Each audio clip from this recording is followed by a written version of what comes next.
Өнөөдөр Кавай Леонардын хүнд хэцүү гонигтай амьдралын талаар бага хэмжээлтэй мэдэж авцгаая.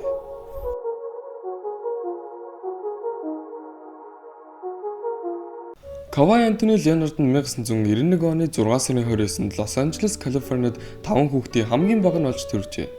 Түүний аав болох Марк Леонард нь Комптон хотод өөрийн машин угаалгын газар ажилладаг байсан юм. Кавайын хамгийн дотн найз хүсэл зорилгыг нь хурцлагч, зөвлөгч нь байсан юм. Кавай амралтын өдрүүдээр автоо тусаж түүнээс хичээл зүтгэлийн үнцэн үр ашиг хэрхэн ирдэг талаар маш их сурсдаг байлаа. Кавай тоотомшиг цагийг түүний хамгийн хайрладаг сагсан мөнгөний талбайд өнгөрүүлдэг байсан юм. Мэдээж Марк Леонардын тусламж дэмжлэгтэйгээр өдрөөс өдөрт өөрийн тоглолтыг төгс болгохын тулд хичээдэг байсан юм.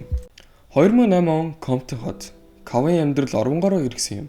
Түүний аав нь машин угаалгын газартаа буудуулан хүн чарха авснаар нас барсан юм. Тэр үед аавынхаа өхлийг өөрийн нүдээр харан зогсож байсан Кавай ердөө 16 taj хүүхэд байлаа. Юугаарч нөхөж чадахгүй гашуун зовлон. Энэ явдал Кавайыг өөрчилсөн юм. Дотгошоогоо хаалттай нэгэн болгосон юм. Сагсан бөмбөл түнд үлдсэн юм да. Гэвч Кавай үүнийг мөрөөдлийг нь зогсоо хан биш харин түүнийг хүрслэх бензин шатгуун гэж харсан юм. Түүний авсан оноо амжилт бүгд аавынхын төлөө байлаа. Маркийн сүнс түүнийг чимээгүйхэн дэмжиж буй мэт Кавайыг энэ төсөөлшгүй зовлонг давхад тусалсан мэт байлаа.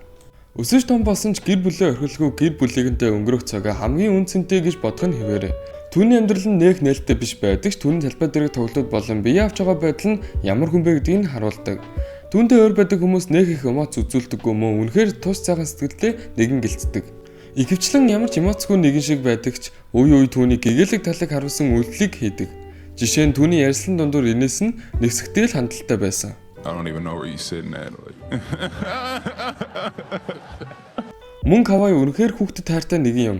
Өөрийн төрж өссөн хотын хүүхдүүдэд $1 сая хэмжээтэй өөргөж болон хэрэгцээ зүйлсийг хандуулсан. Мөн маш үзэсгэлэнтэй сагсан бөмбөгийн талбайг хүртэл барьж өгсөн юм. Мөн Кавай гэр голтой хүн. Түүний гэргий болгох гişээ Шипли болон хүүхдүүдтэйгээ маш их цагийг өнгөрөөдөг. Аавын үргийг маш сайн гүйцэтгэдэг. Ерөнхийдөө бол түүний амьдрал нь нууцлаг байдаг нь мэдээж гэр бүлийн аюулгүй байдалч болох юм. Кавай амьдрал түүний хүнд хэцүү зовлон, даван гарах чадвар, хүсэл зорилго, хүнлэг байдлыг шалгасан шалгалтаар дүүрэн байсан. Жирийн нэгэн айлын хүүгээс NBA-ийн супер од хүртэлх амжилт нь зүгээр нэгэн төрсэн авяас бус, хичээл зүтгэл, маш их өг гашуу гар цохирлын үндсэнд бий болсон юм. Яг үнэндээ ямар ч хэдргүй тоглож гэвэл би Кавай Леонард гин. Түүний байгаа байдал нь ч үнэндээ ямар сайн хүн бэ гэдгийг илтгэдэг болохоор ч байх. Түүний амжилтаас жоохон дуртахад NBA-ийн 2 удаагийн авраг, 2 удаагийн финалийн MVP, 6 удаагийн All-Star гэх жишээний. Кавай Леонард одоо ч хүртэл өөрийн түүхийг үлдээсээр байгаа. Энэ NBA-ийн домог Кавай Леонард байлаа. Энэ хүртэл үзсэн та нарт баярлалаа.